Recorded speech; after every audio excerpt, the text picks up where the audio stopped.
Receiving money through PayPal. Use your email ID. Hello everyone. Today, we're going to talk about something that a lot of you have been asking about. Can you use your email address as your PayPal ID to receive money? In this video, we'll explore how you can effectively use PayPal to receive money using your email address. What is a PayPal ID? Before we get into the details, let's understand what a PayPal ID is.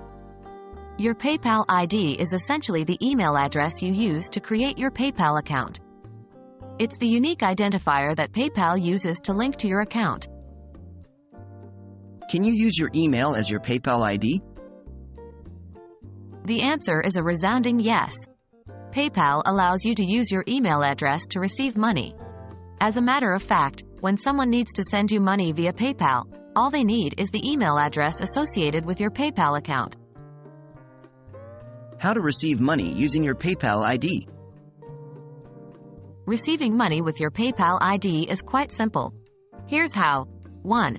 Share your PayPal ID, your email, with the person who needs to send you money. 2. They enter your PayPal ID into the Send field in their own PayPal account and specify the amount. 3. Once they hit Send, you will receive an email notification from PayPal letting you know you've received funds. Please note that if you haven't confirmed your email address, you need to do so in order to receive money. A confirmation email will be sent to your account email when you sign up for PayPal. Just follow the instructions in that email to confirm your address. So, there you have it. You can indeed use your email address as your PayPal ID to receive money. It's simple and straightforward. Just remember to keep your email ID secure as it's the key to your PayPal account. I hope you found this video helpful, and if you have any more questions, feel free to leave them in the comments below. Until next time, stay safe and keep exploring the many conveniences of online transactions.